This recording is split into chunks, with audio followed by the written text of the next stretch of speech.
Përshëndetje Piro, mirë se ke ardhur në Solo Intervista. Përshëndetje edhe juve, zoti Artur.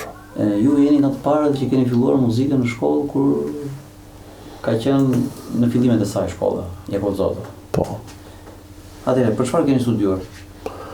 Unë përpara se të kalojmë të futja me konkurs në vitin 80, në shkollën e muzikës, kam vajtur gjysmë i përgatitur, sepse duke dëgjuar një mjeshtër të kitarës, siç ishte një komshiu im me mbiemrin Selfo Muka,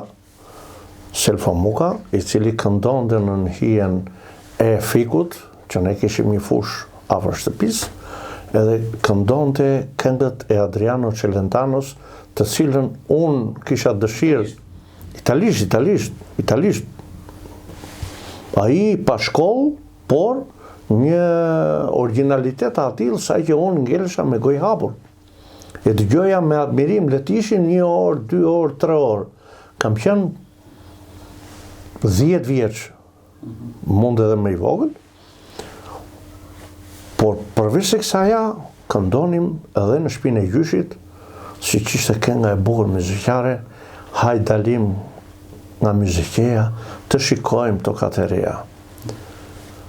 E tjera, sepse vitet, kjo mund të jetë para 50 vjetëve, para 55 vjetë, se isha 5 vjeç, 6 vjeç, kur e këndoja me gjyshin. Dhe ai më mbante afër, përveç niprave të tjerë, thoshte, ti e vidi im, thoshte.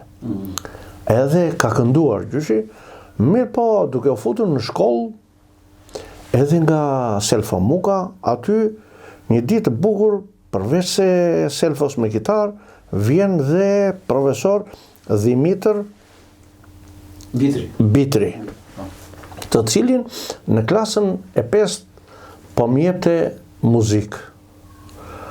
Dhe i thot Selfua, shikoj një çik të djalin të Dimitër. Miqo, shikoj një çik të djalin se ka vesh.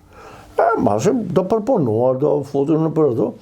Dhe për herë të parë, pavarësisht ç'a bënim në shkollë, Dimitri më jepte 2 fishin e ngarkesës për muzikën, gjithmonë në solfezh. Dhe pasi e perfeksionova mirë këtë gjë, një ditë të bukur mësuesja e gjuhëletërsisë,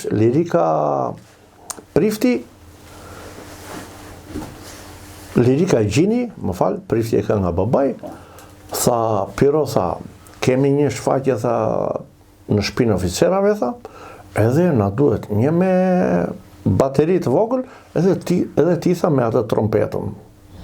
Domethënë, vetëm sa ta mbash në buzë, me atë uniformë ushtarake, unë mund të kem qenë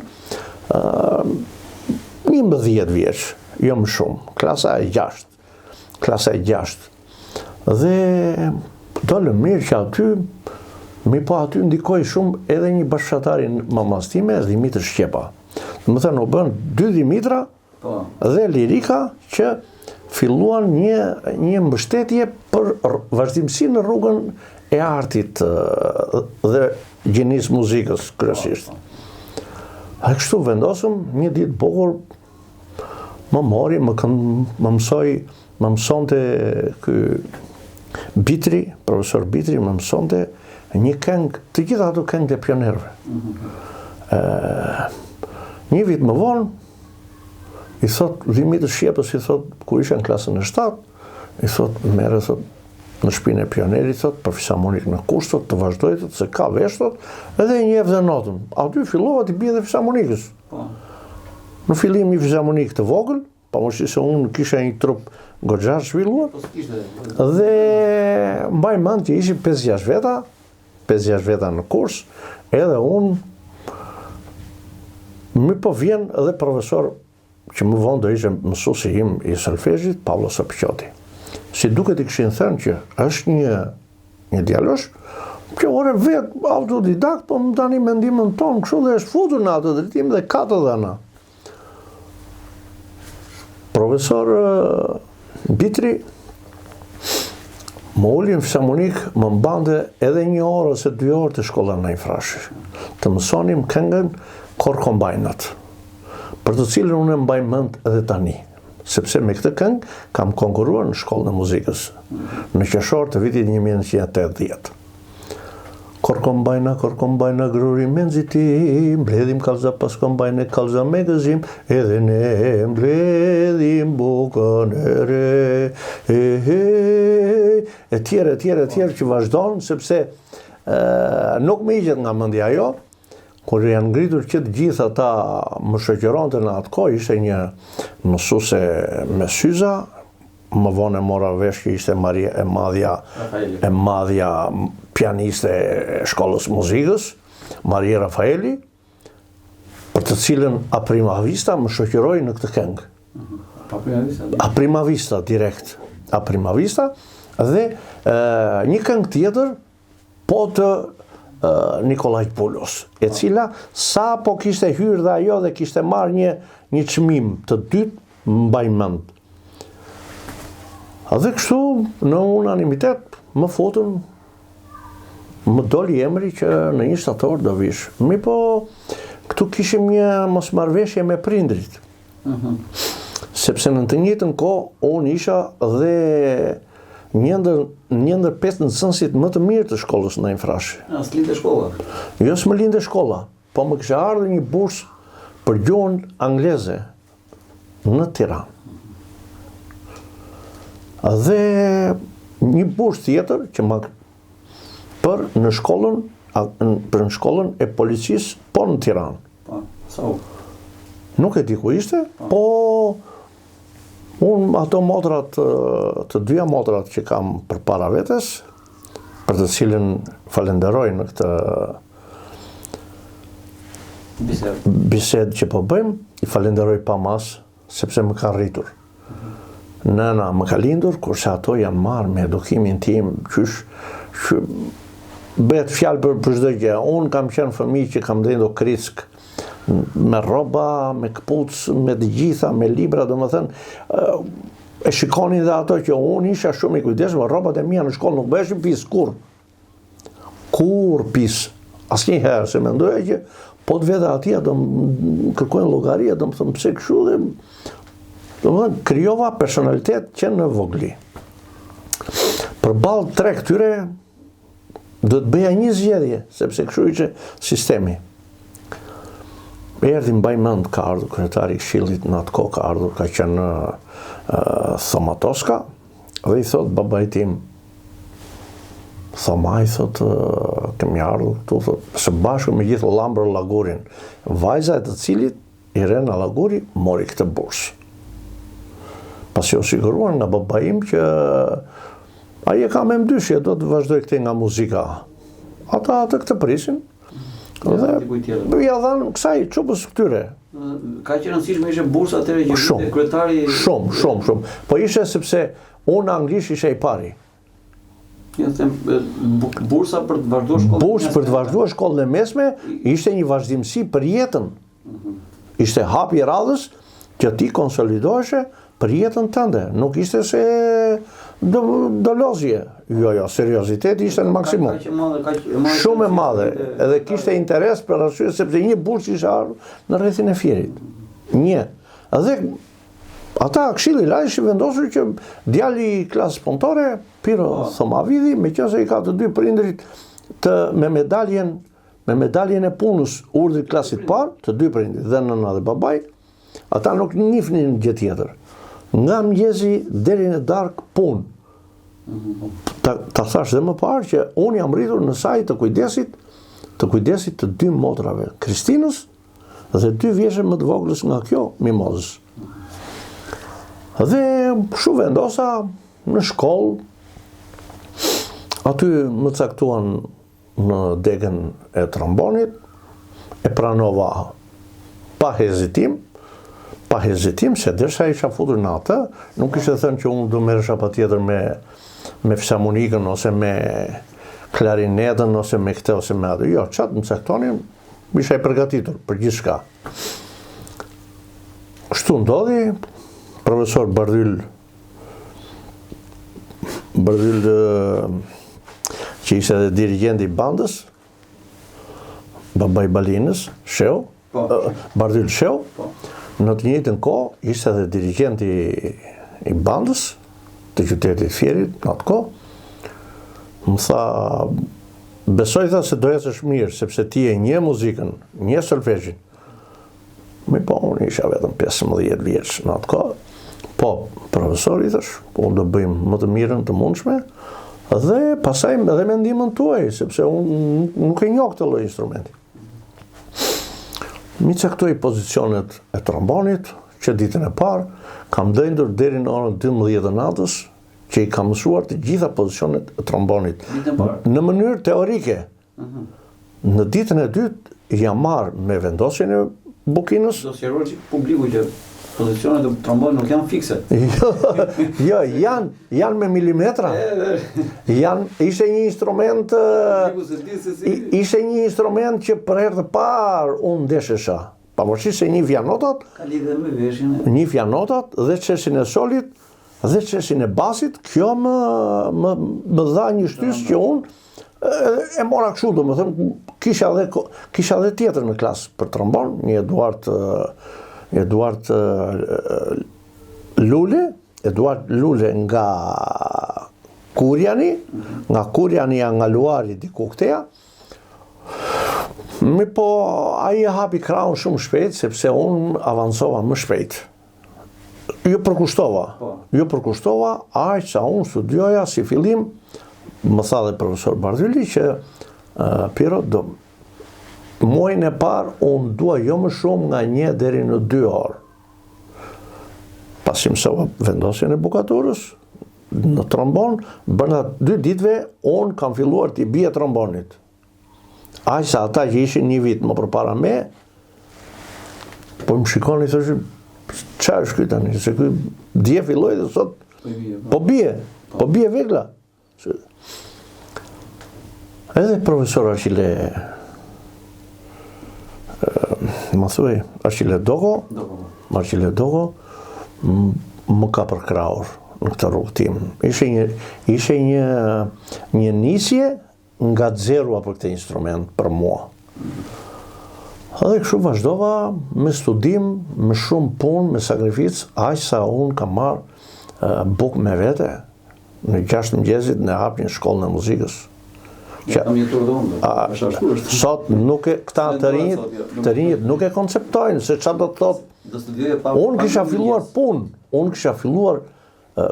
filluar punë me këtë gjë, sepse kjo nuk është gjë teorike, more penelin, vizatove, bëre edhe 2 orë mbas dite. Jo, kjo donte 1 orë në mëngjes minimumi dhe pastaj. Gjë që unë arrita edhe 2 orë në mëngjes, dhe pastaj 4, 5 orë, 6, aq sa në fund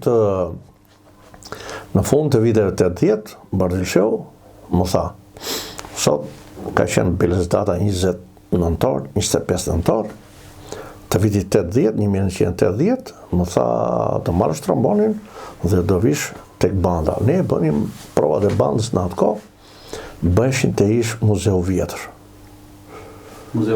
Muzeu Gorit që është quajtur, dhe në katrin e dytë, i drojtur, i tensionuar, kur pash që ishin mbi 30 borra, edhe unë një djalosh fare i ri, vetëm 15, sa po kisha mbaruar, kisha lënë 15 vjeç, se i korrikut i gushtit jam, dhe përsëri 15 ishin ato, se nuk bëhen dot 16.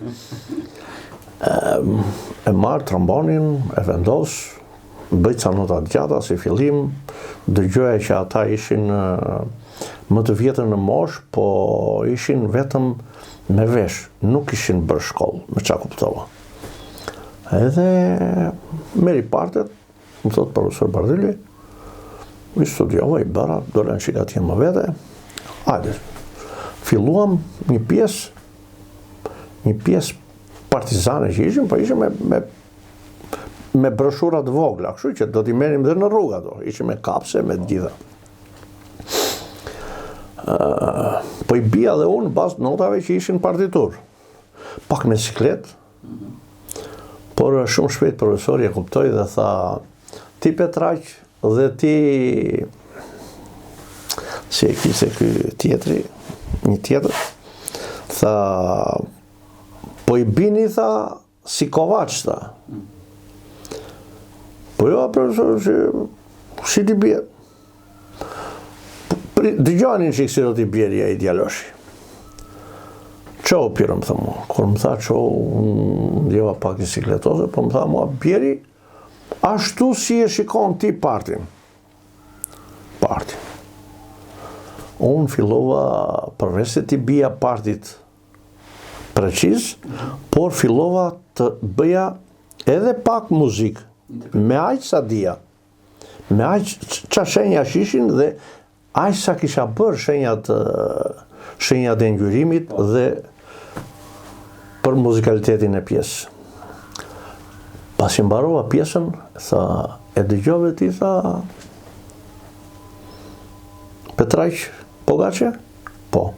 Po ti tjetri? Po. Ajo është muzikë.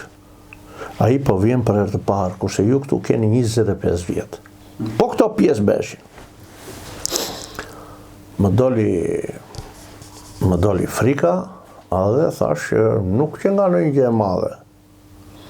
I mora partet me vete dhe që nga jo ditë në datën 3 janar, pasi dolem dhe me bandën me rastin e 28-29, më vonë dolem edhe për festën e 11 janarit, festën e Republikës, të atëhershme, dhe që nga data 3 janar të vitit 1981, unë kam qenë pjesëtar i bandës. Një vit më vonë, po përsëri Bardhyl Qeu me Nikolaj, profesorin e madh, Nikolaj Bulo, që nuk duhet të le pa përmendur, sepse ka qenë një ndër mbështetësit për t'u afruar, për t'u afirmuar, sepse e kërkonte vetë koha në orkestrën simfonike.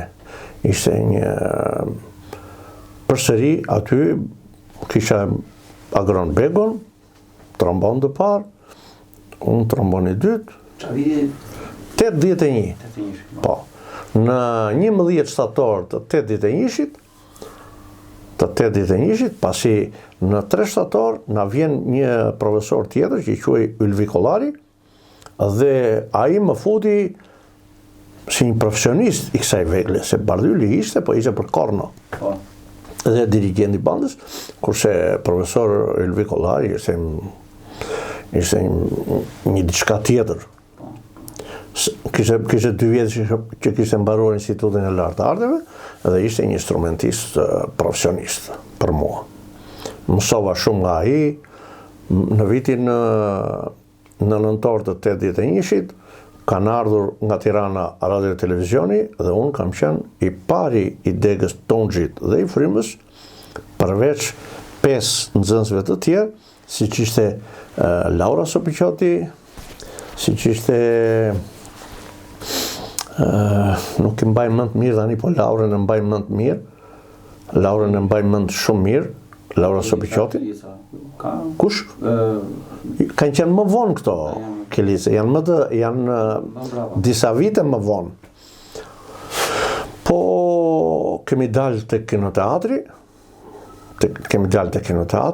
aty Irena Çapuni, Edlira Çapuni,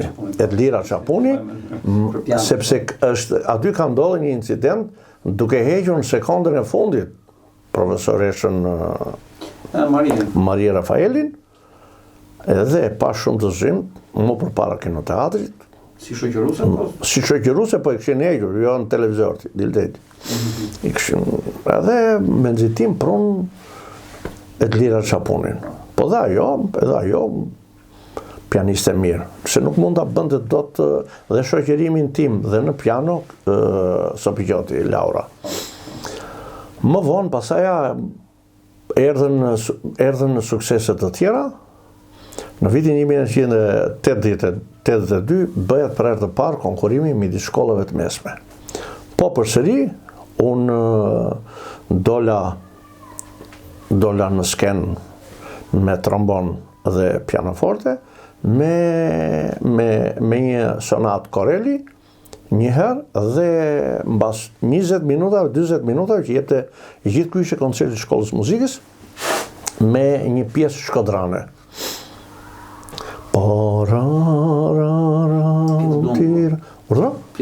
Pjetër Dungu, se s'më kujton të tëra, se bëhet fjalë për 26 vjetë për para, 25 vjetë. Dhe atë ja ka dhënë Ylviut Agim Çegrani me shpejtësi, ishte për violonçel, ma dhanë mua studioje Piro se 15 ditë kohë kemi, dhe unë dhe këtë dhe Korelin dhe arrita t'i nxjerr me sukses. Një duar trokitje pa mas, i kam dhe fotot këto në shtëpi, atë vit, dhe që nga ai vit pasaja unë çdo vit isha ndër nxënësit më të mirë të shkollës muzikës që dilnim solo. Jo vetëm në shkollën e muzikës, te salla e koncerteve, ose ku bënim prova me orkestrën, sallën e orkestrës, por edhe në kinoteatr. Po, për shkollën e lartë, Piro, si ndodhej? Me shkollën e lartë, unë kam studiuar shumë për të arritur atë qëllimi, por... Sa ka studiuar, Piro? Sa? Studioj atëherë? Kam studiuar, kam arritur deri në 8 orë. Buzën unë këtu e kam pasur me kallo, sa që edhe shokët si Davidi e Luftar Dosti, edhe në një tjetër më thosh, ore ti, edhe një muaj të rrish pa studiuar, ti e ve bukinit dhe i bje direkt trombon, kurse ne, do më thënë, në bën miza, kurse ty, unë e fitova atë eksperiencë nga studimi, dhe ajo më ngeli, sepse u formua një bukatur korrekte dhe konstante. 8 orë studim, kisha një pjesë të një koncerti, Blažević, ku ishte si bemol poshtë, e do kapje direkt 3 oktava më lartë si bemolin. Ishte e pa arritshme për këta të tjerët. Pa më se ishin edhe më të mëdhenj. Në teknika? Në vit. Jo vetëm teknik, po ajo donte një precizion të atill që të bëje shkëputjen me impresion ajri në vetvete. Do më thënte, donte anën teknike dhe anën psikologjike në të mijëtat e sekondës. Këtë e arrita, po të flas pak për punën e Institutit të Arteve, mua më ndodhi jo më ndodhi asgjë, unë të 3 provimet e maturës, i kam 10, po që se do i kam në shtëpi, dhe marksizmin, dhe trombonin, dhe gjuletërshin, të 3 Mesatarin e kisha mbi 8, dhe më thëmë, i arria objektivat të gjitha, mirë po sapo ishte futur, kishte filluar ajo fryma e mikut, shokut, kushuririt, e ndërhyrjeve që vinin, dhe ai që donte të shkonte me zotësi, do të aprovonte përsëri, dhe ai mund të mbante veten në fund trombonistave. Kur kam konkuruar për herë të parë, për çdo gjë ishte korrekt, çohet Prokop kornisti, profesori, Kopi i thoshin. Kopi, po. Edhe më tha, në shtator ti jesh në shkollë. Edhe i saksheu, pa pritur, ngrihet një profesor me mbiemër Naçi, nga Koça, dhe më thot, në ke bërë ti mësim, thot, nga këta profesorë atu, u shinjo fare, unë sot për e shikoj për e të parë. Ashtu tha, a i kishte një nxënësin e vetë, mi për ndërhyrjet sa po kishin filluar, ishte prishur ai sistemi i meritokracisë. Kjo ishte gjitha. Aty kuptova, më thyen aty, më prishën atë ëndër, dhe po ndodhte një proces tani që pavarësisht se mua më mori në vitin 86 më merr Dimitri Shuri si mësues i orëve të trombonit në shkollën e muzikës, pasi të tërë këta tjerë nuk i kishin kapacitetet e mia.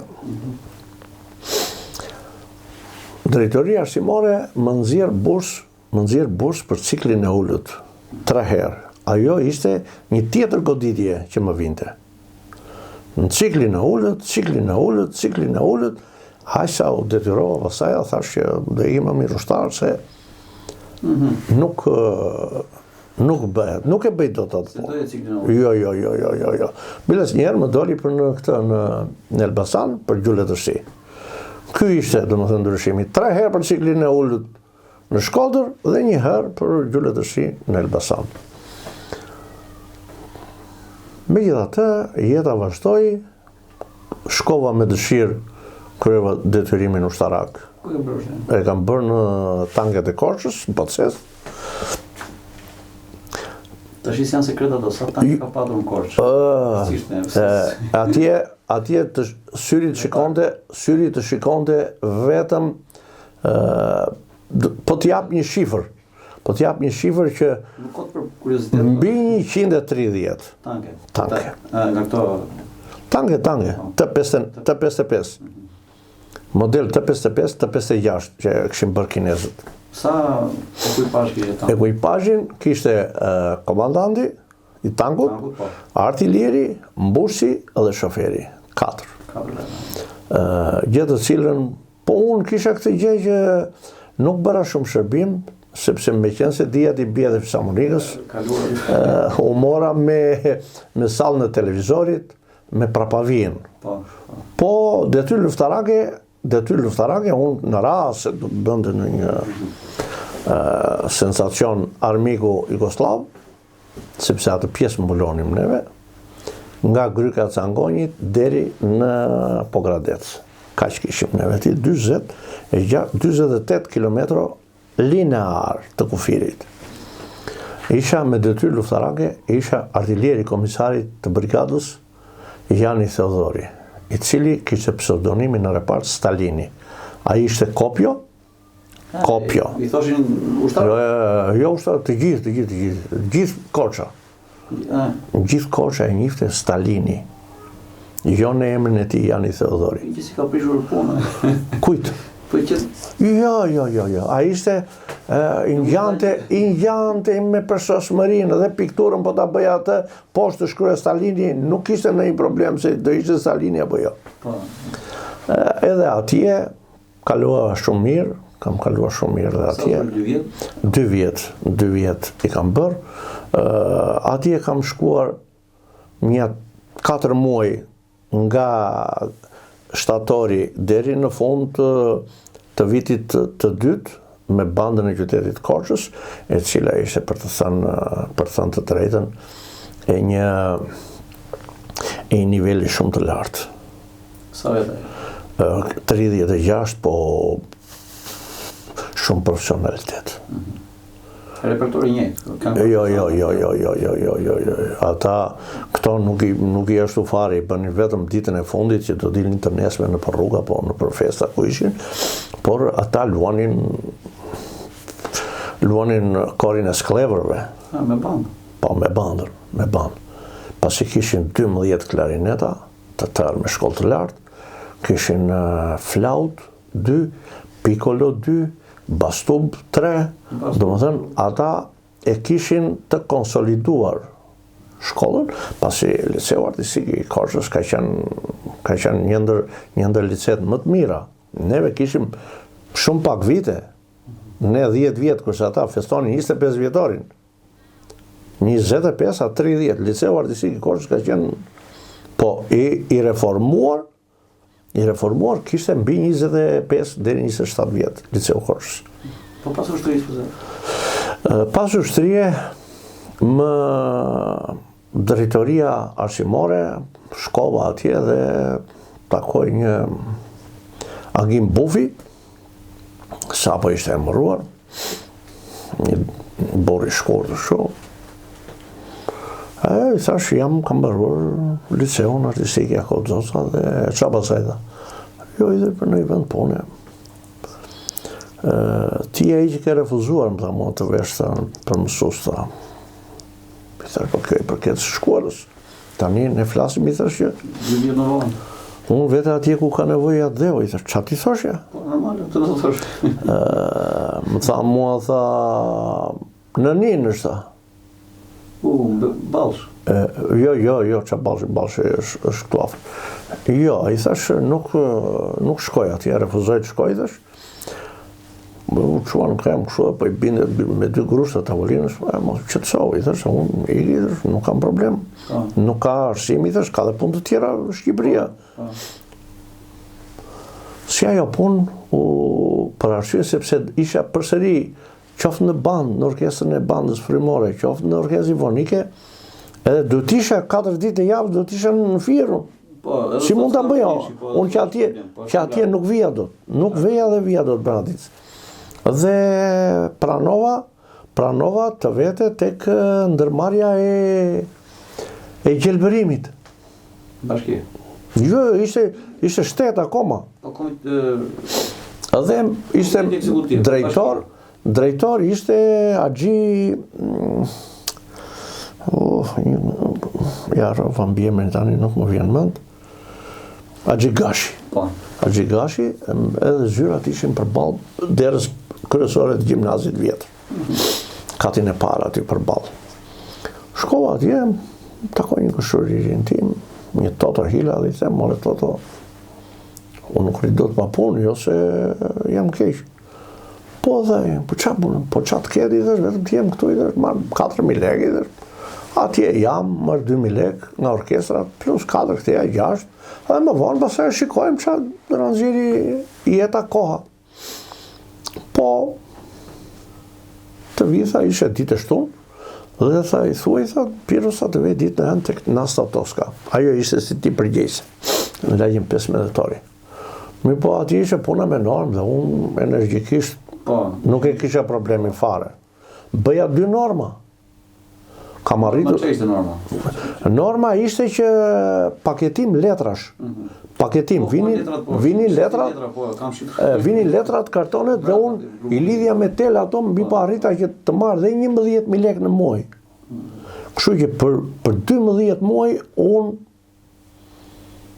kam marrë lekë. Derisa... Edhe shishet? Ato ishin të tjera, ato vinin të paketuara që i çonda ajo me numër në lushje. Dhe nga ky moment, duke dëgjuar BBC-n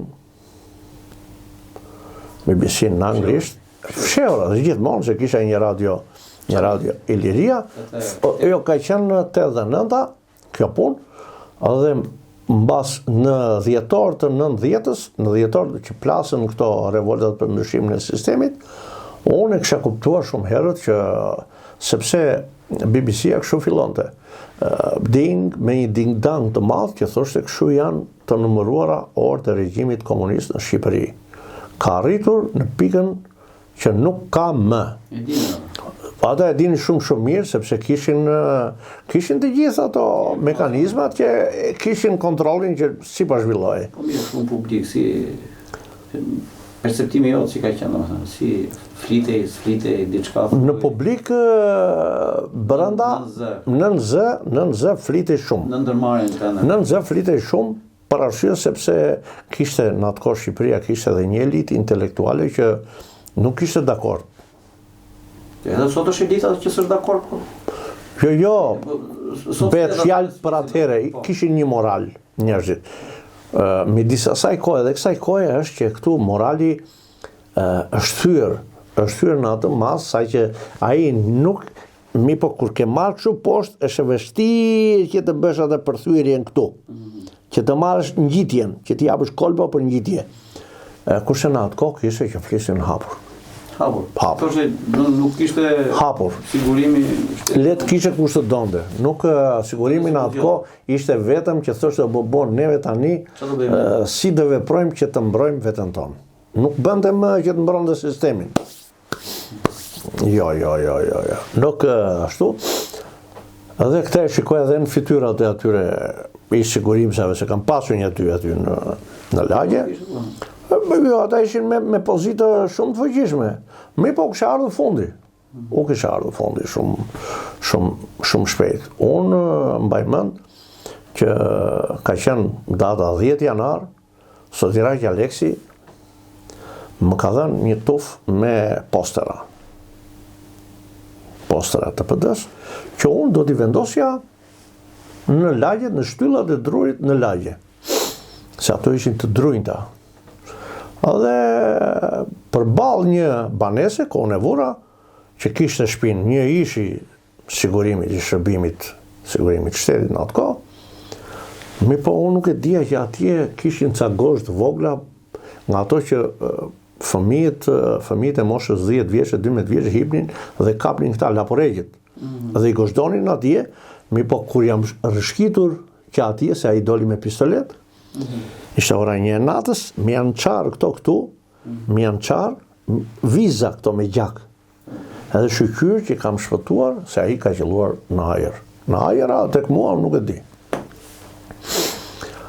Kështu, mbas kësaja, e kuptova që këtu këshem marrë gjithçka, një ditë bukur, me anë të një njeriu tim, shkoj në Tiranë, dhe ai njeri më ka nxjerrë vizën për në Greqi. Jam nisur mbas 5 ditësh, pasi hoqa dhe lekët që kishte. Ka qenë data 2 shkurt, kam shkuar në Tiranë, kam fjetur 2 net atje, në datën 4 shkurt, jam pajisur me vizë. Me vizë. 91. 4 shkurt 91. Atje ishte një pafundësi njerëzish. Të njësi. Atje. Ishte mbi 2000 veta, po ai ishte komandanti i forcave të asaj kohe të Briskut, dhe kishin marrë në ruajtje të gjitha këto ambasadat të gjitha. E ndërhyri punë e dia se si e bërja të punë, nuk ka për mua, nuk ishte e rëndësishme se si të ishte e rëndësishme ishte që unë pajisesha. Vi në Fier, të nesmen, tek bankat e Shtegujdis, kam nga libreza, nga llogaria bankare me librez kam hequr, kisha rreth 108.000 lekë dhe i thashë se do lë 2.000 lekë këtu të vjetra. Të nxjerr lekët që më duheshin për të shkuar në Greqi dhe vizën dhe babani i shokut tim që ishte grek nga Korfuzi, Savas Nikopulas, kemi ikur të dy me një autobus nga banka e vjetër të Uregjanisës. Kemi hipur autobusit Shkodra dhe jemi nisur për në drejtim të Kakavis. Një ditë fjollë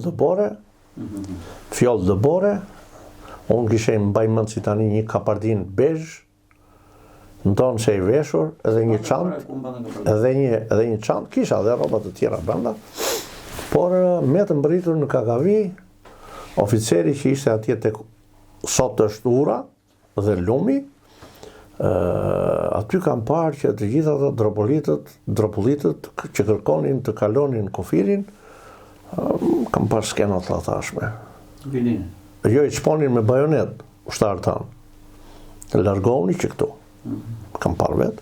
Më tha, po, qa je, jam me vizi, thash. Edhe këtë tjetër, na mori të dyve, na vuri vullë në atje dhe tha, rrugë të mbarë, tha. Të pa për vizën, për shëmur. Dalim atan, aty bëra një dalim, sepse sa u futëm tek teritorit grek, pash një autobus dhe shkova për të na vënë vullën i pari ai greku nga Korfuzi, babait të shokut tim dhe i dyti unë. Dhe sa vëm këmën për të hipur në autobus, parfumi në qa hundën. Një autobus Benz, i bukur, shkuam në Janin, nga Janina undrua autobusi, morëm autobus tjetër në Igomenic morëm tragetin dhe shkuam në Korfuz. Ishte një udhëtim që unë s'kisha vajtë për turist, faktikisht s'ka vajtë për të punuar, po ishim detyruar se ashtu ishte itinerari që do të shkonim njëra atje, të lija këtë plakun dhe pasaj të shkoja për në Pire. Se të njerëzit e këtij do shkoja. Shkova në Pire, më pritja i çuni i dajos këtij miku tim, dhe qatë dite më mbajtën në shtëpi e tyre, për 26 ditë unë kam fjetur në katin e 9, se pallati ishte me 11 kate, të ky çuni i dajos këtij Sava Nikopulos, dhe aty pasaja fillova punën dhe i thash që unë nuk kam marrë për turizm, kam marrë për punë. Po, tha, për punë, po. Aty pasaj fillova që Puna e parë ka qenë që unë duhet të lyeja, ishin 16 kangjella me nga 15 metra të gjata, duheshin bërë me letës merile njëherë, që të ishe shkorjet me full shteli, një nga një, rreth 20 ditë ato, po që në darge, ditën e 2 dhe 3, unë dhe në gjumë ja bëja duarve se punoja me të dyja duart. Ishte një punë shumë e vështirë, stresante, gjuhën nuk e dija mirë, por ja mora dorën për të fjetur flija i vetëm ditën e 26, se kisha frikë se po mbaronte viza, dhe nuk doja që të gjendesha në shtëpi atje, sa që të thoshin që... Sa ishte viza, 1 mujore? Viza 1 mujore. Megjithatë, ishte motra e këtyre pronarja, mbas mbarimit të këtyre kangjellave, më la të flija aty, të kjo ndërtesa e re që po bëj për fabrikën e dusheve të firmës Caldo, dhe fillova të mësoj për të lyer llamarinat që bëhet mbulesa e dushit, ose pjesa e jashtme e dushit, me bojë zmaldo të bardhë. Duheshin bërë 100 copë.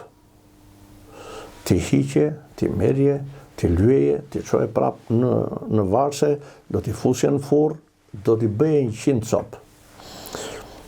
I bëja sepse mosha ime në atë kohë ishte vetëm 26 vjeçare, sa po kisha hyrë, 25 e gjysmë, dhe nuk e kisha problem punën. Isha argasur me punën, por atje pash një kulturë tjetër pune, dhe më thanë që do punosh me 3.000 dramir në ditë, parash dakord, se bëja llogaritë e mia. Me 3. Po kisha dhe strehen, se ku do flija, se mund t'jepte 5 ai, po thoshte shko në rrugë. Atëherë kisha dhomën time, ja dhomën e kisha kaq. Se këto janë për masat e dhomës time të parti. Unë kisha një krevat që e ngrija krevatin, portativ, dhe ulej. Aty kisha, këtu kisha dollapin, poshtë mbaja bukën të gjitha ato, edhe një fornell këtu, në korrent që bëja gatimin, që gatuar vetë. Ndonjëherë dhe pa ngrenë bija, nga lodhja. Më vonë, pasi bëra një 3 muaj, një ditë vjen një burr që quaj Sotil Livaditi, dhe duheshin ngarkuar 6 dushe. Mi po mua më kishte hipur një siklet, sepse nuk shikoja në lajme që në Shqipëri po vriten për bukë. Që kishin hipur një i tjetër. Po 93-shi, po. Jo, 91-shi. Po, që tha Ylli Bufita. 91-shi, ka qenë prill 91-shi. Edhe unë kam qenë viti parë. Dhe... Në rrallë buke atje. Lek kisha, po me se do t'i dërgoja për në Shqipëri. Lek kisha, dhrami, po me ketë... Jo, ore me ketë t'i dërgoja, dhe buk kisha t'i dërgoja. Një maune plot me buk. Po nuk kisha njëri që të bënde këtë. Dhe ai erdhi, ajo më foli greqisht, ajo Dina, dhe më tha, Spiro, tha, ngarkoj, tha, 4 thermosifona, dushe që i thonë edhe. Këti zotris, mi po unë për drejti, nga që kisha humbur atë të ruan, e marrë të kutinë e pashe ishin me kuti kartoni, edhe për plasë. Dhe ai thot, qa është ky, thot, se bëj për plas, thot. Se bëj për plas ky këto, thot. E shqiptar, tha, jo, tha, ka një 3 dita që po është shumë, tha, i mërzitur, tha. Shqiptar, tha, edhe, shqiptar. E që kere djallë, tha, vjen afër me, arvanit, e që kere djallë që i revin këto kështu. E për shu dhe thash. Po qa... Nga doli kë? Jam edhe shqiptar jam, tha. Në më dorën, tha. Si e ke emrin? Piro, i thash. Ajo thot Spiro, tha. Po mirë, Spiro, ajo. E njëta gjë është, i thash, jo, e njëta gjë është. Por, i thash, po më bënë i blok që mua, tani, vetëm për të më zbuluar që jam shqiptar dhe hajde. Hajde që me mua dhe Albania. Po, nuk ndodhi ashtu, doli krejt e kundërta, ai më tha që je i kënaqur? Jo shumë, i thash, nuk marr atë që duhet, i thash, po të lëun kartë vizitën time atje, tha, ku të laj duarta, edhe tha nesër, tha, e tutje, tha, të vish, më tha mua, tha, tek dyqani im që kam në Nea Ionia. Ishte rreth një 5 kilometra larg, edhe, jo, në Athinë, gjithmonë për në Athinë tani. Edhe nga Metamorfosi në Nea Ionia ishin 5 kilometra. As 1 kilometër më shumë. 5 e gjysmë. Nuk më durua, derisa u godit dita e nesme, pasi mbarova punën në orën 4, nisem direkt, marr një taksi dhe i them te kjo adresë. Më la atje ishte motre këtia, po dhe ajo dinte shqipen shumë mirë. Zëi e quanin, Zëi Livaditi. I thash, unë jam Spiro që kam folur me vllain Sotirin, i thash, greqisht. Po pse greqisht, shqip, tha, fol, tha. Thash, nuk e dija unë. Edhe që nga i moment pasaja mu hap një faqe re. Për arsye sepse ata kishin një dyqan me hidrosanitare, me pllaka, me rubineta, me dushe, me këto. Dhe mbas një 20 ditësh më quan të mësoj pështrimin e pllakave, me një 2 arvanitas të tjerë që ishin 100 metra që nga dyqani këtia dhe merrnin punë të mëdhaja dhe të mira. Kështu filluam të njihemi me 2 vëllezërit Margjeta, Adoni dhe Dimitri Margjeta, 2 vëllezër që edhe ata e flisnin arvanishën shqipen, domethënë, e flisnin mirë, kuptoheshim shumë mirë. Më morën në shtëpinë e tyre, ku po fle, i thash atje po fle, do ikësh atje, tha, ne do të japim shtëpi, tha. Më dhanë shtëpinë, më dhanë atë dhe ditën e parë më bën vetëm një pyetje që sa dhrami do. I thash, po ju e dini, i thash, unë tani po të them shumë, ju do thoni ik, po të them pak. Edhe i thash, do të japim 13.000 dhrami. Unë shqeva sytë, se thash, nga 3 të marrësh 13, është ndryshim shumë i madh. Po mirë tash këto rrogët sa ishin atje, mesatarja, që ishin gjithë ndryshim. Të këtij profesioni, po në këtë punë. Në këtë punë 13.000 dhrami ishte normale.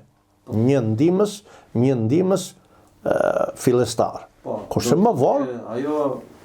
më vonë merrja 20-25. Ajo po ishte fabrika atje, ky ishte ndryshimi. Atje ishte punë fabrike. Për ditë e punës po themi. Atje ishte 7.000 dhrami. Po unë s'kisha profesion në atë kohë. Nuk e njeh fjalë atë bën. Po ky sistemi kapitalist. Unë aty për herë të parë njofa dhe preka kapitalizmin, shfrytëzimin e njeriut nga njeriu. Se qatë kishtë ajo vlla, motrë, kushuri, ajo s'donte të dinte se ishte kushuri që bëj punën, ka që ke paran, po deshe, po s'deshe, dilte rruga dhe ik. Po mirë, para se të vazhdojmë te vëllezërit Gjeta. Po, Margjeta, që janë arvanitasi. Pyes prapë për mendimin tënd. Si kanë vazhduar shqiptarët në Greqi? Sa shqiptar ka Greqia? Të vjetra apo të rinj? Po, këtyre që themi në arvanisë, po shqiptarë ata, po albanikos, arvanitos. Unë do të them një diçka tjetër, që atje jam habitur. Se ata thonë që është Greqi. Por unë atje kam njohur zyrtarisht Greqi është. Janë zyrtarisht po. De jure po. Kam njohur, domethënë gjatë kësaj kohe që unë njohita me zotin Livaditi, jam njohur dhe me një burr tjetër që me mustaqe dhe ai, dhe më pyeti, ke punë sot? Mi po unë dilja dhe mbas diteve për të punuar, mbas punës. I thash, jo s'kam, i thash, do punë, dua, i thash, kam tha për të prashitur lulet. Vajme me shikojmë. Vajte me pam, dhe i thash, bën kaq, po më tha mua. Pa hajde të vemi, thot, për sot, hajde të jap, tha, një Se ishe kështu, mbas orës 4:30 ishte. Kështë mbaruar ditë. Mbaruar ditë e punës. Unë sa dola biles në punë. Tha mua, tha, në ngrënie e pirje sipër, mua tha, tha, nga që vendi Shqipërisë jeti, tha? I thash unë nga Fieri, thash. Në zori një hartë kaq, me ngjyra, me grama greke, ja këtu i thash unë. Jug perëndimi i Shqipërisë. Po pse më pyeti, thash? Jo, tha, kujtova se mos je, tha, këtej, tha, nga kolonja, tha. Pse i thash? Ati i ranë 2 pikalot këtu. Mi po Shqipen, ose nuk donte ta fliste, ose kishte diçka. Unë aty kuptova që ka në një ngjarje që kundërshton të komunikojë në gjuhën shqipe. Më tha mua, tha, gjyshja ime, tha, është motra e Jani Vretës. Ç'është Jani Vretëva për ty, tha? Ndër mësues të parë të gjuhës shqipe, thash. Me lësun kam një broshurë në shtëpi, që quhet Jeta dhe vepra e Jani Vretës. E kem, tha mua, e kam, i thash, 100%, jo 1000%, i thash, jo 100%. Sa para do për atë? Jo, nuk ta me para, i thash. Ndërsa tani del që dhe ti ke gjak shqiptari si dhe unë, i thash, nëse ti aprovon, nëse ti sa aprovon, i thash.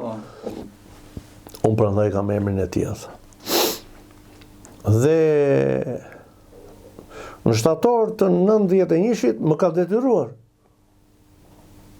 Do vemi në Shqipëri, do vemi të shtëpia jote, të marrësh atë librin, sa lek të duan, sa të gjitha gjërat i kam unë. Dhe kur ikëm, më ka dhuruar 4 kuti 80 me 80, me këpucë, me rrobë, qafë pjesëtar familje është ke këtë... Nuk është si që është sot që ka këpucë dhe rroba plot, atë Jo, është shumë shtrenjtë. Aja gjoj 320.000 dirhami për të gjitha ato akull të reja. Në Shqipëri që ishte varfëria... Në Shqipëri, në atë kohë dukeshin luks, kurse atje, a i bleu. Ky kishte një dyqan me lule, mori atë agrotikon e tij Mazda dhe kemi mbritur në Kakavi. 22 shtator 1991. Erdhëm i prum, unë ja dërzova të librin dhe ai është ulur në gjunjë dhe ka puthur tokën shqiptare. I thashun, Jani, qa ke? Unë dhe po të tregoj edhe këtë fotografi, tha. Ai kishte qenë arbitër dhe kishte arbitruar një ndeshje të 7 mendorit. Me mbiemrin Manola. Jani Manola. Kishte një djalin e kushëririt parë të tij, Stelio Manola, që ishte emblema e klubit Ajekut të Athinës. Stelio Manola. Dhe kombëtares greke. Por ai ishte një njeri që çdo të diel do vinte te shtëpia dhe me gjithë vëllezërit e tij Apostolin dhe Andonin do binin verë, do më merrnin mua, sepse ndodhi një habje madhe që në 92-shin shtëpia ime ishte populluar me kushërinë të parë, me vëllezërit e mi, me kushërinë të parë, edhe u bëm rreth 6 dhe fugoni kishte 2 fugona, një kamioçin me mushama dhe një tjetër të mbuluar Mazda. Dhe na merrte, na jepte drek çdo të diel drek në marathon, në Kaleci. Mi po dhe atje Arvanice. Po të gjitha këto fshatrat tu, dhe ku shkuam në Spata, Arvanice. Dhe ku shkuam në Gjurka, Arvanice. Dhe ku shkuam në Koropi, Arvanice. Dhe në Menidi, Arvanice. Hapur ata Arvanitës. Shiko... Po si është minoriteti grek këtu, minoriteti... Ja, ata nuk kanë, domethënë, grekët nuk kanë zemrën tonë. Që ja jep mikut shtëpinë, bukë e kripe zemrën dhe bujrëm, thotë. Ja, ata kanë një racizëm të theksuar, të mbi theksuar. Se s'ka rrugë tjetër, se përndryshe ata do të tregojnë që Ne s'kemi qenë. Edhe kemi mbajtur këta. Mirë po, ne kur kam vajtur në Kapadrit dhe në Varnava, për të cilën jetonin djemtë e çeçellarëve të mi, një plak i moshuar thoshte që nuk arritëm dot të hapnim shkollën shqipe. Erdhën stratiotët dhe me bajonet na kanë lënë të rrim jashtë. 48 orë. Stratiotët ishin grek? Ushtarët grek, po, ushtarët grek. Junta fashiste. Po ushtarët grek? Po ushtarët grek. Një pjesë e mirë ushtarëve grek kanë qenë poshtë shqiptarët. Shiko, të jesh ushtar është një detyrë ushtarake. Sepse ligji ushtarak është ai që të vret në vend. Të jesh civil është diçka tjetër. Ai e bënte nga detyrimi, ai dhe baban të kishte do ta vriste. Se ku do vinte? Po ishe shqiptar pra? Po le të jetë shqiptar, nuk e kupton. E kuptoj. Po... ai nuk e bënte dot këtë gjë. Ishte i detyruar për të vrarë, nuk të vriste, po të lindë atje për jashtë që ti thërisje mendjes. Që këtë gjë nuk do ta bësh. Dot është drejta jote, po ne sa japim. Po. Ka vazhdoj me Greqinë, deri çfarë viti? Unë kam ardhur nga 91-shi, kam ardhur në 93-shin me mendimin që diçka do kishte ndryshuar në Shqipëri, se mendja më rrinte gjithmonë te prindrit e mi, se pasi modrat, vëllezërit, kushërinë e parë, në 17 veta unë i kam marrë në Greqi, vetë unë, kam paguar taksin, kam paguar gjithçka që ata vinin, i mbaja, i thoshë, launi, shplauni, rroba të reja, dhe ju gjeja punën, edhe largoheshin në bazë punës tyre. Shtyrën çik mandeja, ose gjej këtë shtëpi, shko atje, shko këtu. Erdha një 5 ditë për të parë prindit në 93-shin, tetor të 93-shit, pasi unë kisha dokumentacion të rregullt në Greqi, kisha adhja perioristi, domethënë leje të përhershme për në Greqi. Ato leje që jepeshin, unë kisha më të madhen për atë kohë. Në bazë sjelljes, në bazë vlerësimeve që ishin, që unë isha me IKA, sigurime shoqërore atje. Kjo funksionon dhe sot, po themi 92. Jo, në atë kohë, unë kam filluar në sjellje e mirë edhe sot nuk tha punë. Po. Unë s'kam qenë asnjë ditë problematik gjatë gjithë jetës time të kem të bëj me policinë shqiptare, me policinë greke, me policinë X polici. Jo, këto janë të pa pranueshme. Pse se kam zgjedhur rrugën e punës, të djeshës e ndershmërisë. Me këto element, polici thot, unë kisha një gjeti që atje ku punoja dhe atje ku do të shkoja për të fjetur, duhet të kaloja autostradën. Dhe për fat të keq gjithmonë ishte policia atje më në mes që mbante trafikun, pasi fanart në njëherë funksiononin, në njëherë prisheshin, edhe unë i kam edhe çokoladë policit. Jo, ty s'të besohet. Ai mbante jo, po. Po, rrojnë çokoladë. Të nesmen më tha, njerë më ka qua me motorin e tia deri te shtëpia, se më pa që isha i telekosur fare, nuk mundisha do të vazhdoja. Isha ora 5:30-6 mbasitës, pasi ndërtimi ishte shumë i rëndë për mua. Një muzikant kthehet në punën e ndërtimi, ishte raskapice. Aq sa modra vëllezërit më thoshin që ti trurit i ke bërë një kthes 360 gradë.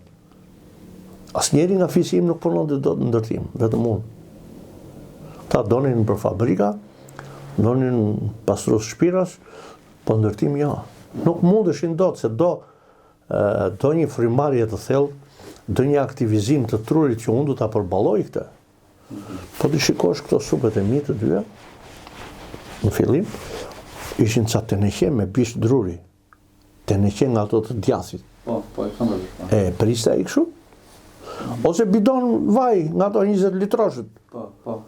E priste lart ai, i vendose bishtin, e kapte edhe me një drasë, e ta mbushje me llashe, do ikje nëpër skelat e drurit, nëpër shkallët e drurit do vijnë katin e dytë. Po nuk do bëj njerë kjo, do bëj 250 herë, 4 metra kub, lash. Dhe me ritëm, shpejt, se bërtisaj. A doni dhe Dimitri. Po në fund, paguanin korrekt, çdo të shtunë, më jepni të dielën, më thoshin të vim të majmë të shtëpia, dile atje, të hamë në treg, një trajtim më se normal. Po Greqia për mua ishte një shkollë e madhe. Mësova se ç'është puna reale dhe shpërblimi në bazë të punës reale. Jo, do punosh kaq dhe do marrësh kaq. Ja. Çdo gjë atje do hipje në kandarin e farmacisë. Shqiptari ka kandar që gurin e kandarit e ka ngrënë në torno. E ono me vete gjithmonë. E ka ngrënë në torno dhe thot kaq është kilja, thot. Mi po aty është 900 gram. Unë këte kam mësuar nga ky Arvanitasi. Ai mund të ketë qenë dhe çam, po Arvanitas thoshte. Që në Shqipëri nuk ka meritokraci. Do bëhet, i thoshte unë. Do shumë kohë, thoshte. Po pse mundsi është e njëjta racë është. E njëjta racë është, po këtu është dhe një diçka tjetër. Që këtu nuk dua të futem në luftë fetare, por këtu turqit lanë një mentalitet. Do ham, do pim, do rrim, po për të punuar. Lare se do punoj ai dhe për neve. Ja, atje do çoheshe në mëngjes, do punoje. Nuk do çoheshe nëse do kishe gjendje. Po vinte fundi do paguaj qiran, dritat, ujin, telefonin, si nga gjendi këto. Prandaja, ai sistem atje pëson rënje, po nuk pëson pingule. Do me thënë, unë vura re një diçkadje. Në 94, për herë të parë, më vjen një zarf ku thoshte që Spiro Vidi të paraqitesh në zyrat e ikas në Nea Filadelfia për të tërhequr shumën e lekëve, 230.000 dirhami. Edhe atje me frikë se thashë, çfarë është? Çfarë janë këto? Këto janë, tha, dhorët që japim neve për Pashkën. Në prill, në gusht të tjera, për Shënmërinë, 15 gusht, dhe për Krishtlindjen, dhorët të tjera. Firma që punoja? Ja, firma, zotri. Këto i jepni sigurimet shoqërore që ti kishe bërë një vit kalendarik punë me sigurime shoqërore. Dhe nga përqindja e të gjitha këtyre mbledhjeve, që kishe paguar ky pronar, ai pronar, ky afendiko, ky pronar, ajo jepte 0.2% të kësaj shume totale, ta jepte që ti të kishe një dhuratë simbolike për t'i festuar këto festa. Me familjen, po. Me këtë doje ti. Nuk ishte të përcaktuar. Mi po këtu tek ne, edhe çka kishte tjetër? Kishte që çdo 3 herë në vit, 1 herë, 2 herë në vit, çdo 6 muaj, pastaj e bën çdo 4 muaj, do të deklaroje të ardhurat. Ke lek në bankë, siç kisha unë? Po. Nga të vinë zotëri këto. Si, ti pranon dhe banka, bjeri, thoshte.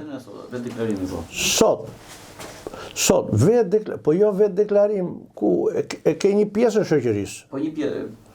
Atje nuk ishte zotri. Atje nga mosha 5 vjeç, derisa të ishte gjalla ai, do vinte kontabilisti që do ta bënte këtë. Ti do çoje ato që unë kam bler kaq në market, kaq benzin, kaq shu, kaq dru, kaq të gjitha shpenzimet e tua, edhe pastaj ai bënte kalkulimin. Ke për të marrë, apo ke për të dhënë.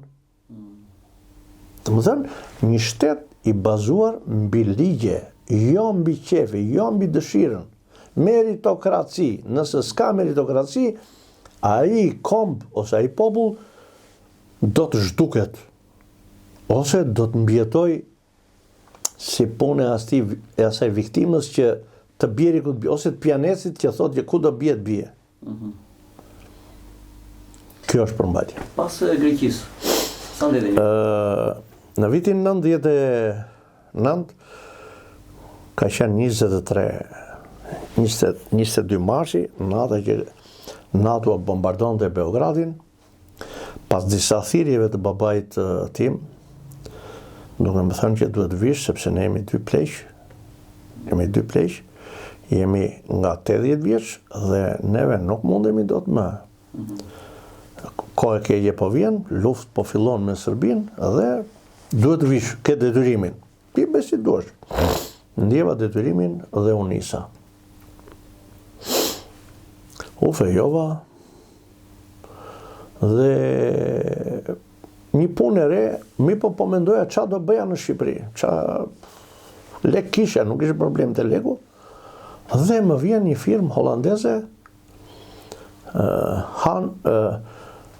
Hans Scharenborg, Henk Scharenborg, holandes, kësha ardhë të më bëja, dhe në përmjet i thonë, kush ka shumë tokë, Pirovidi, vetëm ai ka shumë tokë. E më vjen në shtëpi, unë kisha 2 ditë, 3 ditë që kisha ardhur nga Greqia. Dada 25 ka qenë shumë. Ku vjen, tha mua, thot, do vish tek ajo, tha, tek uzinë, tek kjo, te UMB-ja, që të kërkon një biznesmen holandes. Po, shkoj, edhe bijem dakord aty që të gjithë sipërfaqen të tokës që ketha, më bie çfarë dokumentacioni ke për tokën, të bëjmë kontratën, të vemi te toka ta shikojmë, të bëjmë kontratën këtu dhe makineritë bujqësore, të fillojmë të mbjellim patate. Po, sa është paga? Gjithë sipërfaqe që ke ti, tha, unë do t'jap $900 tha, në muaj, tha. Me një kusht që ti do jesh punëtori, ti do jesh brigadieri, ti do jesh përgjegjës, ti do jesh çdo gjë ti. Ke magazinën atje? Kam. Atje do rin traktorët, atje do rin gjithë mekanika bujqësore, do vide fare patates për 2 ditëve. Është nisur me vapor nga Italia për në Durrës. Dhe ashtu, filluam, i thash, po vetëm nuk e mbaroj dot unë këtë, i thash, Henk. Unë për e të parë ngjisja zëtorin. Nga që kisha qenë tankist, Dia Silvis.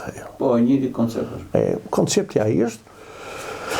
Po, dhe mësova dhe mora dhe një kushurinë tim nga ato poja, i thash merr dhe ti zëtorin, i thash hajde në ndihmë, i thash bëjmë gjithë ai, i thash shumë fare. Erdhi dhe ai të bie dhe një kushurinë tjetër, tha kushurinë tënd bie dhe atë, i thash. U bëm 3 dhe kemi punuar dhe natën me projektor. Që sepse jo vetëm plugimi, duhej frezim, duhej hedhja e pleut, duhej mbjellja patatës. Kupton? Kishte disa procese. Patate këtu. Patate. Erdhen 14 ton far patate. 2 trajlera plot.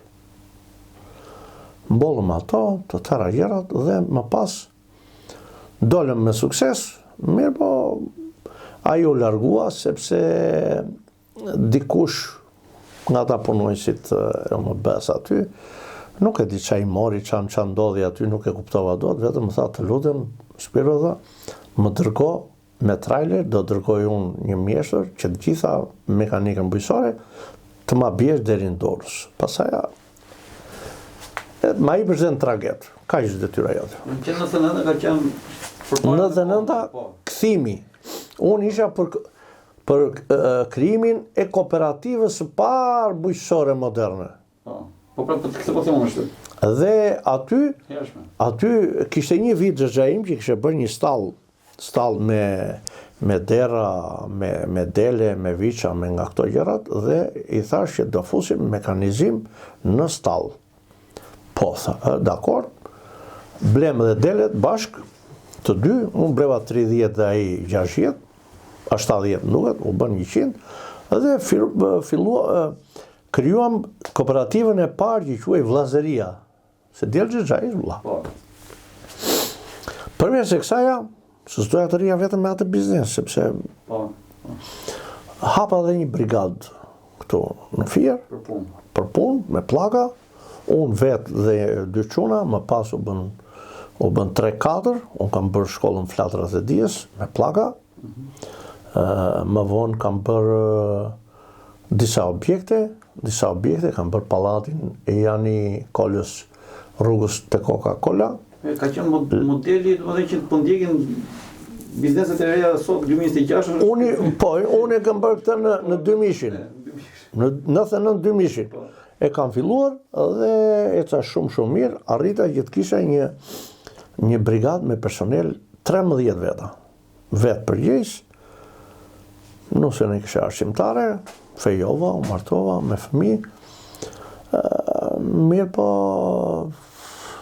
disa një dy veta nuk paguan dhe më kryuan ca bushllëqe financiare, se si ishte lehtë. Një dorë 5 milion, mirë po 5 milion atko ishte shumë e madhe. Goditje e madhe, megjithatë, dal nga dal po shikoja që duhet të ndryshoja sistemin e punës, mos të vazhdoja me këtë. Më luteshin për të futur në arsim, si profesor Tahir Kastrati, si ai që ishte përpara Tahirit, Tasi Proko, më luteshin për të shkolla e muzikës, kjo kështu ajo ashtu, mirë po shkollën që të jepja mësim në shkollën e muzikës e kam quajtur një kohë të humbur, sepse nuk shikoja në një nxënës atje që të kishte dëshirë që të studionte me ore, të përleshej, të donte diçka që të este përpara, të kishte një ego të tillë që unë dua të arrij diçka. Ka ndryshuar kjo çështë. Ka ndryshuar. Si?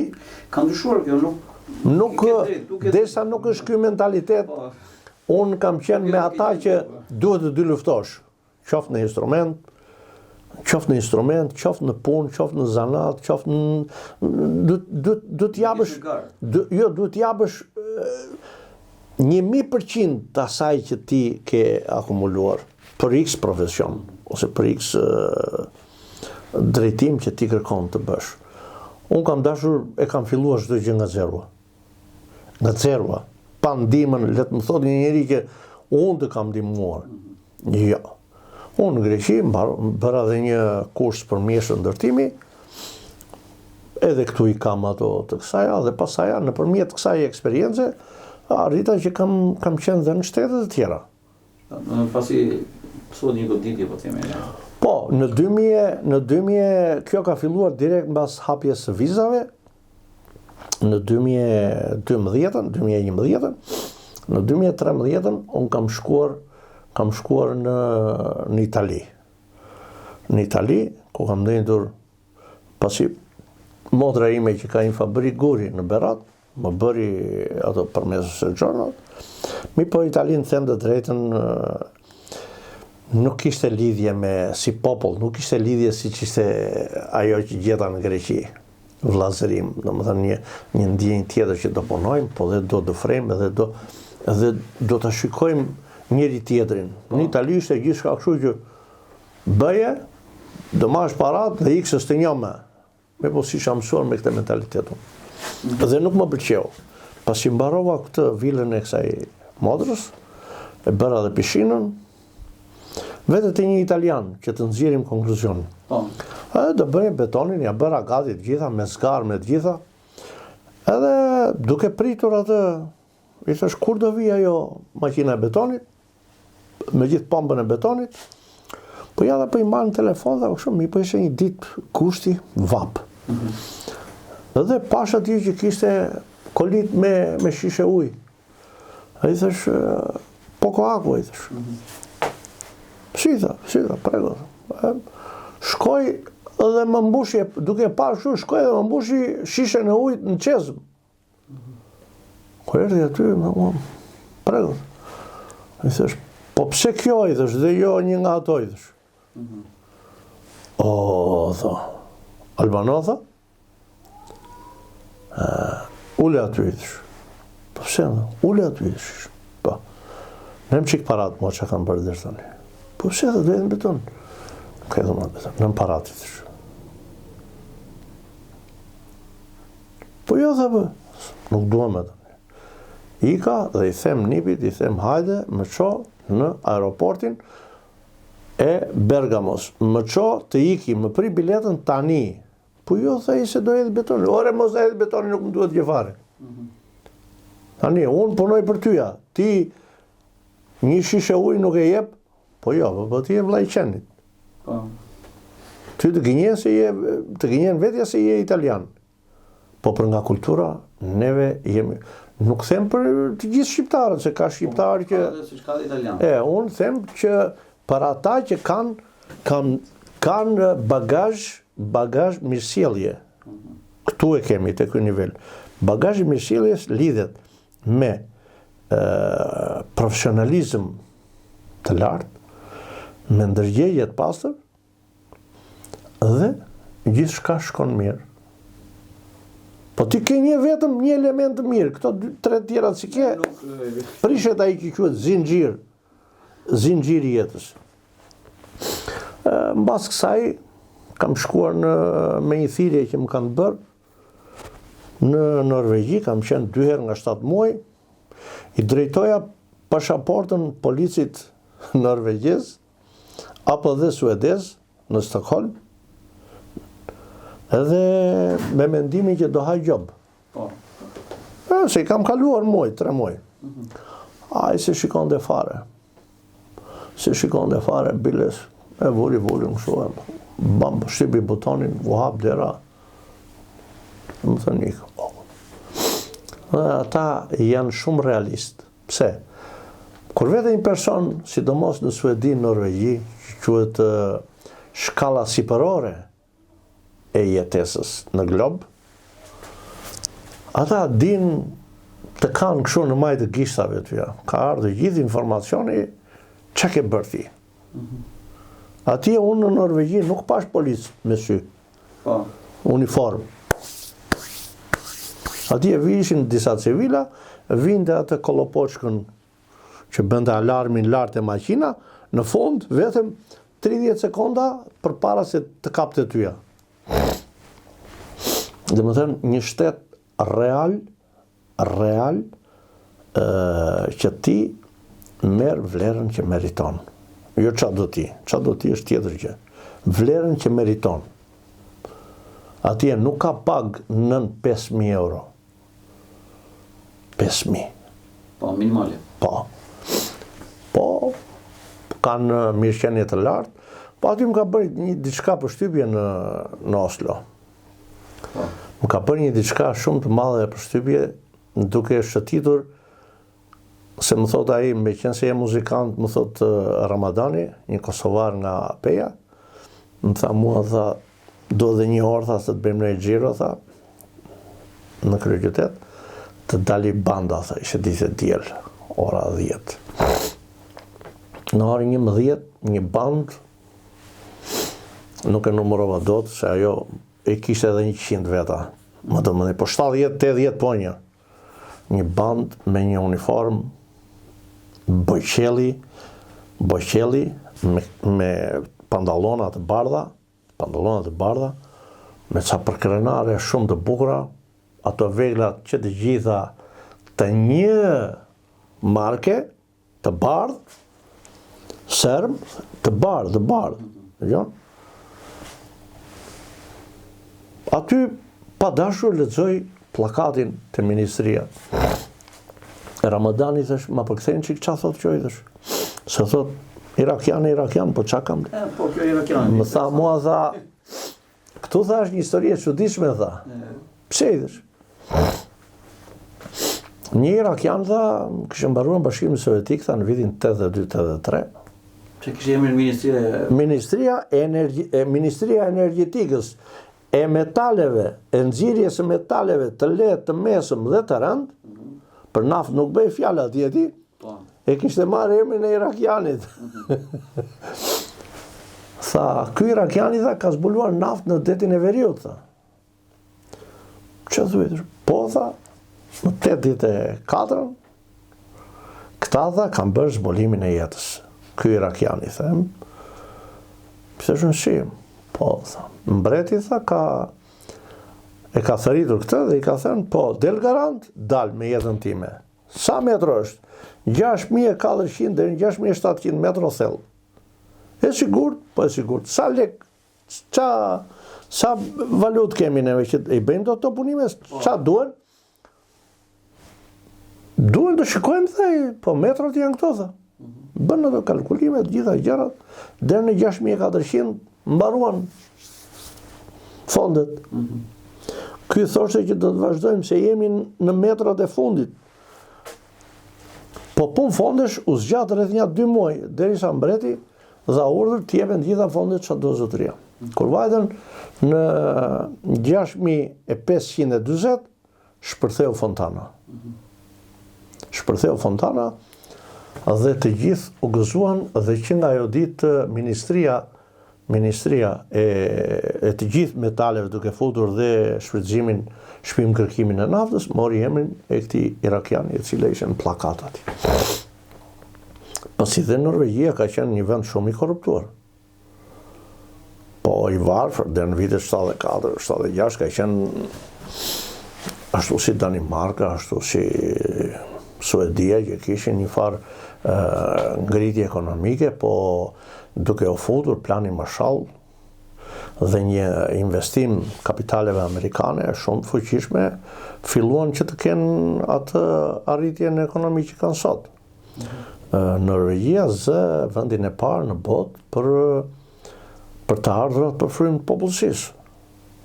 Për frymë të popullsisë i ka nga më të larta, asnjë vend tjetër nuk e konkuron dot.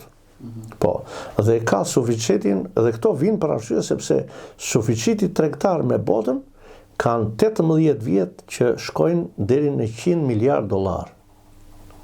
Domethënë të ardhurat të tepërta nga tregtia që ka me botën. Unë atje kam parë ferma të mëdha në pyll të një kosovari që ai kishte 10.000 dhelpra. Po, me cikël të mbyllur, që do të thoshte, i binin dhelprat e vogla, rriteshin në pyll, i ushqenin me kokra, dhe kur këto rriteshin, vetëm herën e parë pasaja, ky kishte edhe atë që quaj furr, që u hiqte lëkurën, dhe mishi këtyre thahej, piqej thahej, dhe bëj përsëri kokriza për dhelprat e reja që do të vinin. Po kjo, atje fermat me tharjen e peshkut salmon janë me kilometro. Nëse në botë salmoni shitet i ngrirë, atje shitej në akuarium. Në akuarium. 12 euro kilja, nuk ke gjendot në asnjë vend. 12 euro kilja. Kjo është zotëri.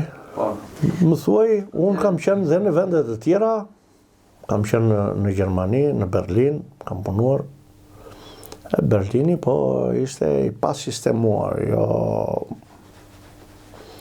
jo një Berlin modern, një Berlin që tregonte edhe një farë prapambetjet që kishte trashëguar nga pushtimi rus prej 35 vjetësh. Lindori, gjithmonë. Lindori, po një kanë qenë ato. Nuk ka pas zhvillim sepse Amerika nuk ishte interes që ta zhvillonte Berlinin perëndimor. Lindorin e kishte Bashkimi Sovjetik. Berlinin perëndimor. Dhe Amerika vetë nuk Dhe nuk e kishte interes sepse e gjithë qeveria ishte shpërngulur në Bonn. Që nga 46. Si e vetëm ti shqiptar që ke mbredhur, po themi ne, sa thamë, po thuaj se gjithë Europën. Unë kam mbredhur, kam qenë edhe në Belgjik, Jo, vizitor, po. Jo, kam punuar dhe jetuar, Po, në Holland, në Rotterdam, Amsterdam. Si koncept, ç'a ndryshon nga një shqiptar europian nga te një shqiptar siç je ti? Ti i njëjti, po. Ti ke jetuar dhe Do të thoshja këtë gjë që për mendimin tim të gjithë shqiptarët e kanë të nevojshme dhe të detyrueshme shkuarjen për 5 vjet në X shtet. Po, të mësojnë mentalitetin e të punuarit. Pse? Për herë të parë në botë formula e rendimentit ka dalë në Holland. Ku puna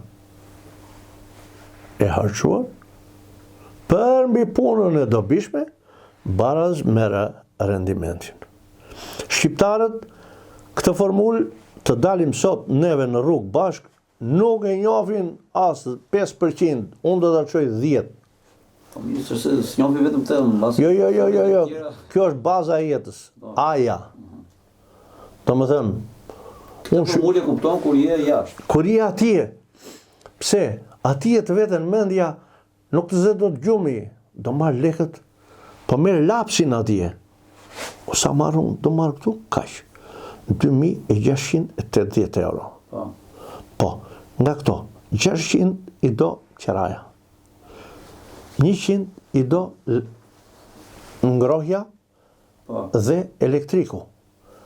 50 i do telefoni. 200 në javë i do... Po, sa ngelen? Për të ngelen sepse atje ushqimet janë shumë lirë. Në Berlin, kur kam qenë unë merja 3500 euro në muaj, por ushqimi ishte pothuajse falas. Falas. Kur themi falas për arsye sepse një kuti mishi, dëri apo viçi, 500 gram, ashtu 750 gram, kushtonte 90 cent. Asnjë euro. 3 bira kanaçe. 1 euro. Do t'i fusi këto, pasi t'i pije, do t'i fusi këto kanaçet. Do merr edhe atje, do të dilte kuponi, do merrje 2 bira, do t'i pije këto, do t'i çoj kanaçet vetëm, ambalazhin, jo, do t'i çoj këto bosh, do t'i merrje plot. Domethënë, me 1 euro unë pija 6 bira. Po të merrje një ark të madhe, 36 bira, bënde vetëm 12.7 euro.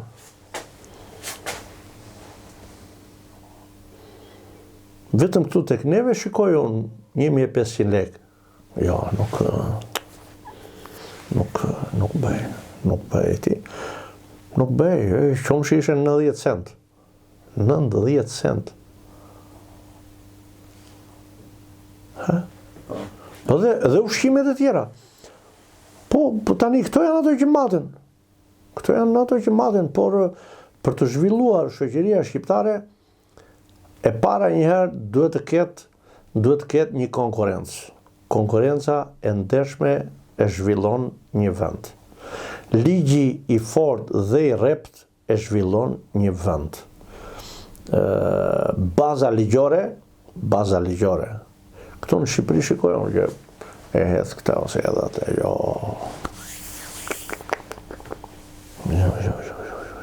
Nuk e ke shansin ati. Atje, me makinë që mos kesh paguar taksat, ose siguracionin, ose këte ose atë, në shkëmbimin më të parë në Fanar, që ishte dhe blici nga prapa, ti kishe nxjerrë të tëra ato dhe ti pa bërë 500 metro, do ishe ballavaquar me një polis, që do të thoshte po zotëri, kemi këtë, po, ke këtë mbetje, për këtë, ke 700 euro job, që si ke paguar ato. Dhe më thënë, do të vinte Kosova 2 fish. Pra edukata qytetare? Jo, kjo quhet, shiko, janë 2 lloje edukatësh.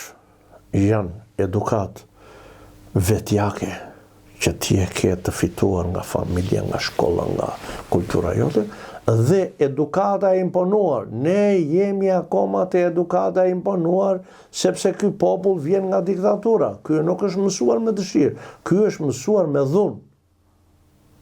Unë ku shikoj sot të rinjët me celulara, me makinat shtrenjta, me këtë, djalim si ka këtu. Hajde kontrolloj djalin tim. Janë parë se dilin në 5 fëmijë aty me celular për losë. Ora, hajde shikoj djalin tim. Djalim nuk ka celular. Nuk e ka. Ka një tablet që shikon 2 gjëra, po me ato. Po makinë, si, ku i gjetet i djali? Ja.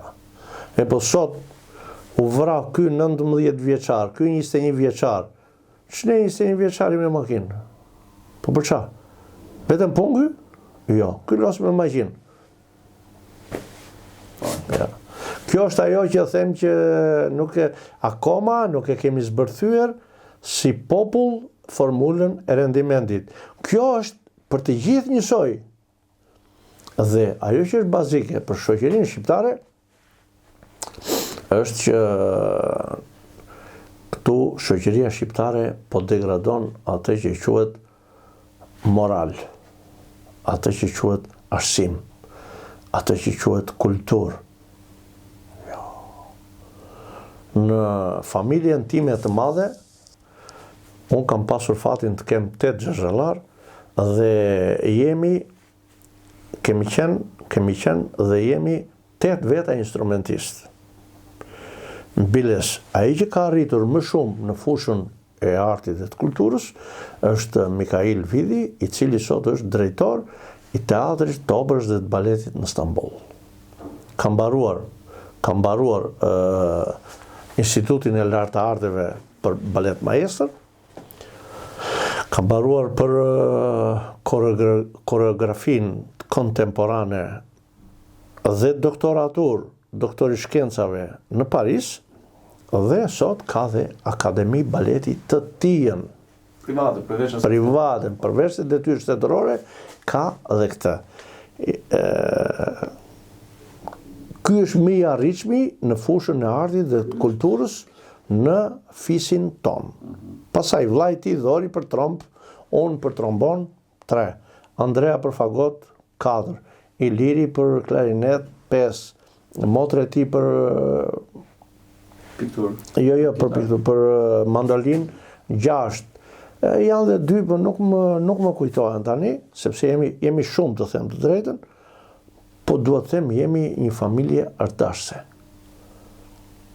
Ai ju përkushtua kësaja në Turqi, iku në Turqi, përkushtua atje, thot ndihem mirë. Në atë fushë, në fushat tjera, mund të ketë boshlegje, është dëshire tia. Urdhro Artur. Në fund të bisedës edhe mund të kishim thënë ndonjë gjë tjetër, po kjo është një biseda më e gjatë. Më thuaj, unë jam i gatshëm të pyes, të përgjigjem për gjithçka që ti më pyet. Më thuaj. Jemi tek momenti i mesazhit. Çfarë mesazhi ke për? Atëre, mesazhi për shqiptarët, për të gjithë shqiptarët. Po për gjithë? Është ky, që nga djali im i pari. Duhet të shkelin me këmbë në tokë, që do të thotë punë plus shëndet baras jetë normale. Nëse e ke këtë të valizuar, e gjithë jeta jote, mirë po, hesabet për jetën nuk bën as 20, as 30 vjeç, as 40 vjeç, as 50, bën në moshën 70 vjeçare. Kur një këmbë ka hyrë atje te gropa.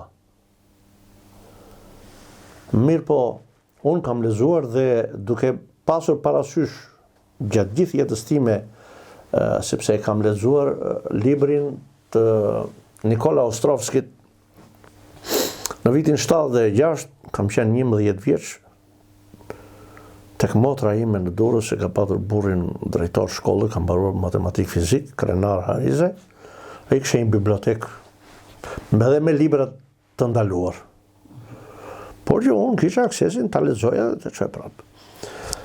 Atje kishte një dicititur që unë e kam shkruar dhe e kam skalitur në trurin tim, ku thuaj: njeriu duhet të jetoj jetën në mënyrë të atill që kur të ndodhet përpara pasqyrës, t'i vi në mendje e shkuara e tij e largët, ai përpara kësaj jete duhet faqja të mos i skuqet, zëri të mos i dridhet përpara kësaj të shkuara të largët. Domethënë, janë dy tablo, o e ke kaluar mirë zotëri edhe je në rrugë të mbar, ose ti ke kaluar të gjitha atë që nuk quhet jetë, po quhet një rrugëtim nga materniteti deri në Varreza. Që do të thotë, çat kushton të thuash fjalën e mirë. Çat kushton të thuash, unë kaq mundem të punoj në bazë aftësive të mia mendore dhe fizike. Nuk është turp. Nuk është turp. Çat kushton që mos ta bësh të veprim. Çat kushton që në shkollë kur të vesh si njeri. Në ushtri kur të vesh si njeri. Këtu më duket se është keq kuptuar. Këtu mendojnë njerëzit që gjithçka është paraja dhe varet nga ajo. Por po të hidhemi përsëri që t'i vëmë përfundimin tek ideologu më i madh dhe psikologu më i madh i botës, Freud, Sigmund Freud, që thot, nëse të ka humbur paraja, thot, s'të ka humbur në një e madhe. Nëse të ka humbur pasuria, thot, të ka humbur diçka me vlerë, thot. Por nëse ti, thot, ke pësuar zhvlerësimin tënd moral për para syve të njerëzve, ti ke pësuar disfatën e jetës. Ka që ishte Artur. Falenderoj Piro dhe të uroj suksese në vazhdim. Faleminderit, po njeriu duhet të bëj atë gjë që ai ndihet mirë dhe i lumtur. Unë nuk e kam pasur problem se mund të kem 22 zanate deri më sot. Unë kam mbaruar dhe ëndrrën time atë që kisha dëshirë të vazhdoja në ato vite të rinisë time të bukur, sepse e doja shumë të drejtën ndërkombëtare, e cila ishte një bursë që vinte, po nuk e merrte babai djali një karrocieri siç isha unë, pavarësisht se ishte me titull nga Kovendi Popullor. Do ta merrnin këta që të dukeshin që janë neve, dim të drejtojmë edhe dim të bëjmë gjithçka. Po ku erdhi një bursë në 86-ën, ja kërkova Sokrat Plakut, edhe tim dhe mua do të bursë. Se bëndot njëri më i mirë, shko pyet, i thash, fa i këta unë drejtorin e shkollës. Shko pyet e i thash. A i e di, thash, pse, unë kisha bërë shkollarti, këtë. A dhe mirë këtë drejta ndërkohë, nuk ma jepni se, e dija, që do t'ishe dikush. Po të paktën për historiografi, e ndërhajime e dytë. Dhe më thënë, këto janë ato që se këta bënë si puna atia që t'i bëjmë gjyqin njëherë njeriut. Pasaj të marrin vendimin, po këta të vrasin, edhe më pas të bëjmë gjyqin. Po ti më ke vrarë mua, për Institut në Arteve, nuk më dhe. Për drejta ndërkombëtare, nuk më dhe. Për histori gjeografi, shkote cikli ullët ti, 2 metro burun, të vija me ata që do vedem në banjë mësus, ore minut. Am kuptove? Mi po këta të nxjerrin nga vetja. Edhe ishte fat, ndoshta ka qenë dhe fati im i keq që kam pasur një rini që kur do bëj ndryshimi i një sistemi me sistemin tjetër. Po të ishte demokracia më përpara të paktën nga 80-ta, ndesha të foto se këta megjithatë nuk jam pishmën për rrugën e jetë. Tani kam familjen time, kam djalin 26 vjeç, kam bërë shtëpinë time vetë me duart e mia, vetë, me ato 5 lekë që kam mbledhur këtu atje, që ajo bleta punëtore, sot ndihem në masën 85% i realizuar. Do luftoj deri në pikën e fundit të gjakut. Që të them që ka gjakam, s'ka më për të jetuar, aty do them më lini jap 3-4 ditë rahatën të shplodhem. Por kam gjë që nuk dëshojmë kollaj. Jo. Nuk e njoh dorëzimin.